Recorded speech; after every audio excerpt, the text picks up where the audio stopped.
Welcome back to the OneMDHealth podcast where science meets soul. I'm Dr. Samiya Hashmi, and today we're going to talk about something that's everywhere right now. Peptides. Yes, peptides. They are everywhere. They are getting such attention right now. I even have a lot of my coworkers at the hospital ask me, like, so do you do peptides? Do you prescribe peptides? Do you use peptides? What are peptides? Well, you probably heard about them. They're on social media, they're in wellness clinics, med spas, functional medicine clinics, the conversations about weight loss, longevity, and performance. But what are peptides really? So this is the answer to it. Also, are they the future of medicine or just another trend being overused and misunderstood? But because here's the truth, peptides can be incredibly powerful, okay? But in the wrong hands, they can also be misused. And this is why I really want to talk to you about peptides today, to really understand the nit and gritty of all of it, coming from a medical doctor and a functional medicine doctor as well, okay? So let's walk you through what peptides actually are, how they work, who they're for, and where I think the conversation is kind of really going wrong. So what are peptides? At their core, peptides are small chains of amino acids, okay? So think of them as messengers in your body. They're signals that tell your body what to do.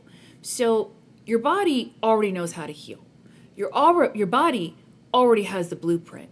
So peptides just show your body how to use the blueprint, basically. So some tell your body to heal. Some tell your body to regulate inflammation. Some tell your body to make new fibroblasts, new tissue. Some influence hormones and brain function. And here's the key distinction. Peptides don't replace your body's function. They communicate with it. So they essentially remind your body how to do what your body always knew what to do. So I just want to go a little personal in depth here. So when did I first learn and know about peptides? Well, actually, I knew about peptides way long ago, about 6-7 years ago, actually, when I first got into this field of lifestyle medicine. And Dr. Seeds, William Seeds, I'm sure you've all heard of him who are into peptides. He was actually the first pioneer that really brought peptides into the market. And he had all these courses online, and he was talking about how they were going to change the world. And I remember one of my coworkers who was a primary medical doctor who actually talked to me about peptides, like, this guy knows it all. You know, you have to really get into this field, Samiya. He knows what he's talking about. So I got very interested in it. And I have to admit, I was very, very impressed. And I was getting ready to sign up for the course, learning about all the peptides. And then what happens? Lo and behold, the FDA bans peptides from ever coming into the market. My heart literally sank because I just kind of felt like, why would you deny patients this type of revolutionary care? This is the new age of medicine. I do believe that, everybody. I am in favor of peptides. I do use peptides, and I'm so actually happy that, we have peptides back on the market. But here are a few things that I'm not happy about. I don't like that they're not regulated in a way where compounding pharmacies are making peptides everywhere and anywhere and prescribing it to patients without a medical practitioner's supervision. Because again, this is still medical stuff that needs to be addressed. You should not be ordering peptides online from different countries, from compounding pharmacies, when you don't even know how they're made. You don't know what toxic substances are in there. And you injecting peptides like these influencers do. I'm sorry, I'm calling you out, all you influencers, okay? What you're doing is a disservice to the young population. I don't know how many moms of my patients have told me when my son started ordering peptides from the internet, he's injecting growth hormone. Please stop. Please stop. You don't know what's in those peptides, okay? If you are interested in peptides, go to a credible medical doctor that knows what they're doing and understand the source of where they're getting their peptides from, because that is key. Yes, they work. Yes, this is a new future of medicine. However, go to a medical doctor, to somebody that understands how to work with them, and also sourcing, where they source their peptides, what compounding pharmacy they use, and what their knowledge is about peptides. And also, if you go to a medical doctor or any practitioner that prescribes peptides before they address your gut health, your hormones, your inflammation, please run, because peptides will not work in an inflammatory environment. Peptides are tools. They're not cures, they're tools. So the only way you can cure your body is you. So that means heal your gut, balance your hormones, fix your nutrition, fix your sleep. Make sure you exercise 3-4 times per week. All right, women, please get that weight training in and get that protein in, especially when you approach midlife. If you don't do all these foundational things, peptides will not work. I guarantee you they will not work. They will not work in an inflammatory environment. You'll be wasting your money. Make sure the foundation is perfect. That's what I do in my practice. I make sure my patient's foundation is solid. Their gut is healed. Their hormones are balanced for the most part. Their nutrients are optimal. And their lifestyle basically is healthy. They are working out 2-3 times per week. They're eating as much nutrition as they can each day. Nobody's perfect. Then we address peptides. And then when you add peptides in that way, you can see some wonderful results and a lot of body optimization, which is what they're there for. So let's get into it. Okay, so why is everybody suddenly taking peptides? What is the whole thing about that?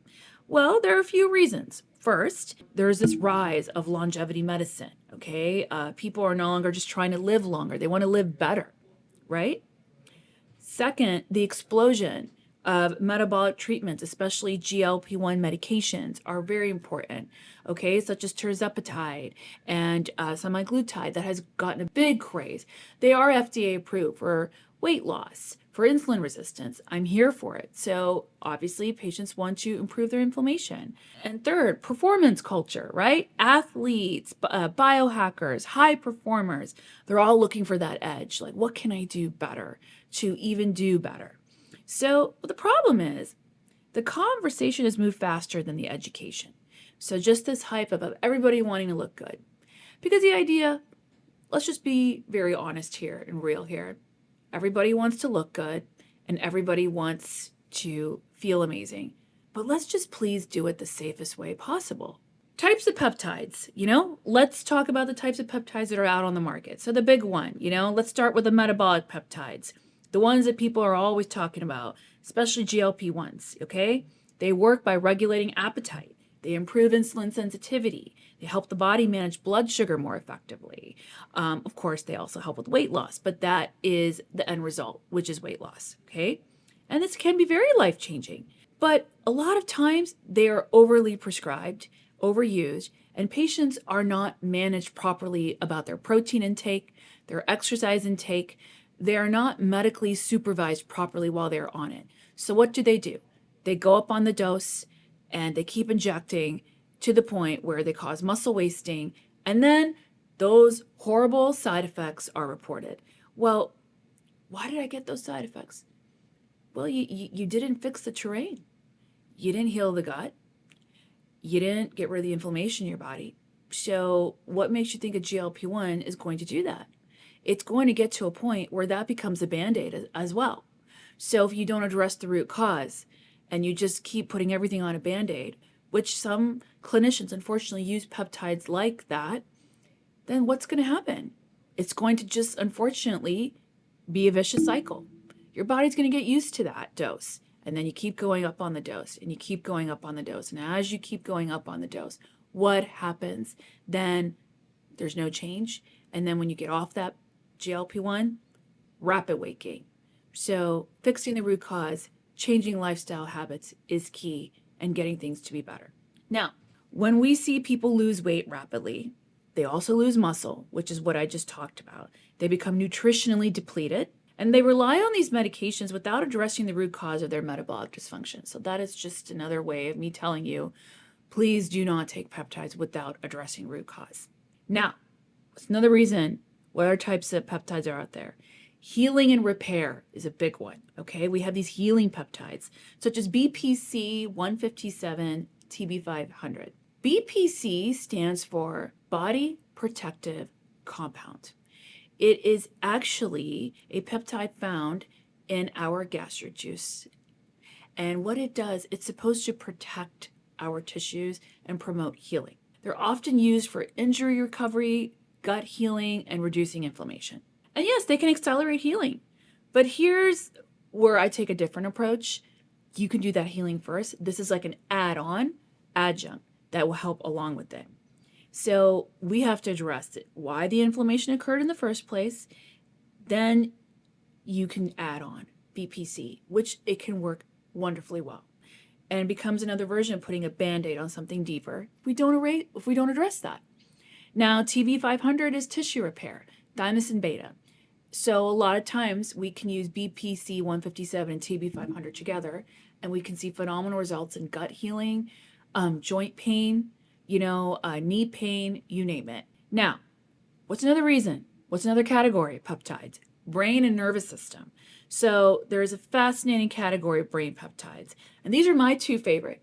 I do personally use these. They are called Cmax and C-Link. So obviously, as a medical doctor who is type A and high functioning and always on the go, and as you know, I'm big on nervous system regulation. So yoga is very big in my practice and in my life, as I'm sure you guys all follow me on Instagram. And I'm very big pro yogi and Pilates. But listen, day to day, I get stressed like everyone else. And there are a lot of things I do. My hospital job, my practice in the city, and as well as this podcast. And of course, I have two lovely children that I adore very much. So there's a lot on my plate. So how do I manage my anxiety and stress? Well, besides sleep and the exercise and the nervous system regulation and trying to eat as healthy as possible, I do take peptides such as Cmax and C-Link. C-Link is, think of it like helping with anxiety. So I take about, they come in nasal sprays. They can come in injections as well. But the sprays, you can add like one spray in each nostril at night before you go to bed. Really can help with sleep and anxiety. Or anytime you feel anxious, spray in each nostril. Works wonders. Now, Cmax helps with attention and focus. So for a lot of my perimenopausal patients, even for a lot of my high-stress male patients that have a high stressful job and they want to feel focused, instead of taking Adderall, please take this. This is a natural way to stay focused and be able to get your task done without depleting your adrenal hormones, because that's what Adderall does. Adderall depletes your cortisol, decreases your adrenals, depletes your DHEA, you name it, that's what happens. Please, please, please, if anything, after you regulate lifestyle measures and all of that, this would be a great alternative for you guys. So taking one spray in each morning in the morning for Cmax, and you can also take C-Link in the morning as well to help with anxiety. C-Link can sometimes make you a little drowsy because it's tend to relax you. So a lot of times I tell my patients to take it at night. This is really great for my menopause patients where anxiety is a total thing because of hormone shifts. This is wonderful for my male patients who are dealing with a high stressful job and want to be high functioning and focused. This works wonders and you can get tasks done. So wonderful alternative. So they have gone a big hype. Now, they're not a substitute for actually healing the nervous system, which I'm sure you will see in my previous episode of nervous system regulation. You actually have to do the other work for this to work. So don't expect buying these peptides from me and following up and thinking they don't work. Well, really ask yourself, are you doing the inner work for everything to work properly? Longevity, immune. There's another set of peptides, okay? There are peptides used for immune support and longevity. Thymosin alpha, one of my favorite peptides. So thymosin alpha, I give a lot to my autoimmune patients and even my sick patients, like mold sick patients, anybody that has an autoimmune disease or like underlying chronic sickness. I give this peptide a lot to my patients who travel a lot and don't want to get sick while they're on the plane. This is a great peptide to give, and it promotes immune system wellness. Because thymosin alpha it works on the thymus gland. So when we are babies, our thymus gland is very full and functioning. As we age, our thymus gland atrophies. So thymosin alpha is a derivative of that, and it helps promote our immune system to be strong again. Those T cells are very important for our immune system. So the thymosin alpha helps promote more T cells to help fight off inflammation, especially autoimmune inflammation and mold sickness. Now, basically, chronic illness and even cancer can also help. However, at this point, I do not prescribe peptides for my cancer patients because we don't have enough data yet on cancer recovery for peptides. That doesn't mean I won't in the future. Data is always changing. This field is rapidly evolving, which is so amazing to me because keeping up with this field and understanding this field and being on the cutting edge of medical breakthrough is so fascinating. So just because I don't do it right now, it doesn't mean it's not going to be something we're going to be doing in the future.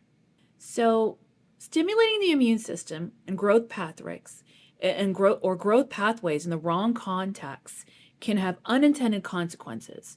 So therefore, fix the terrain first, and then the immune system will follow and add peptides on to optimize it. So where do things go wrong in peptides? Well, I already stated it, wrong source, because peptides are not FDA regulated. Now, obviously, I have some thoughts about FDA regulation. There's a lot of conspiracy theories out there about FDA regulation. However, I think it's changing because things are changing and moving much better in the peptide space. One thing's for sure also is that dosing peptides, it's not standardized, and sourcing matters a lot. So you really need to go to a clinician that knows what they're doing and understands dosing and understands that sourcing and how they store peptides is also very important. You know, you see patients come on peptides with no labs, no monitoring, no understanding of what they're taking. That's not how to practice it. Because just because something is cutting edge doesn't mean it's safe. It doesn't mean it's safe, especially in the wrong hands. In today's world, peptides are kind of being marketed as quick fixes, but healing doesn't have to work that way. Now, that doesn't go to say that you can't use some peptides as a little bit of a quick fix, but I will always come back to finding the root cause and coming back to healing, gut health, all of that. Peptides are tools. They can support healing, and they don't replace the foundations. So if your nutrition is off, your sleep is disrupted, your nervous system is constantly in high fight or flight, no peptide is going to fix that. Please be aware of that. You cannot peptide your way out of a dysregulated life. That's all I'm going to say for that. So who they're for? Who do we prescribe peptides for? Who should actually be on peptides? Well, in my practice, I consider them for patients with chronic inflammation, metabolic dysfunction, injury recovery, significant burnout. So basically, anybody is eligible for peptides after they fix the root cause and they deal with what's really going on. Now, patients with hormone-sensitive conditions or certain cancer histories, I'm very, very cautious of. Because again, this isn't about chasing full-blown optimization without addressing the root cause. Let's talk about things like what is the space going on right now in the peptide world. So we just found out recently this week that the FDA is going to remove some peptides from category 2. So what does that mean? That means they are really going to look into peptides and actually healing. And category 2 is like basically some peptides that can cause some harm or there's not much research on them. But now they are suggesting that they're lifting that ban. So this is hopefully going to give more opportunity for patients to have better pharmacies, better compounding pharmacies to help better dosing instructions and more regulation so that they're cleaner and they're safer. So this is actually a great time for peptide, for it to be in the peptide industry. And I'm totally here for it. And if you guys are going to go to Arizona in June for Dr. Seed's convention, I'll see you there. I'm Dr. Samiya Hashmi. Thank you for joining me. And please make sure to like and subscribe to hear about the cutting edge in longevity, regenerative, and functional medicine. Thank you.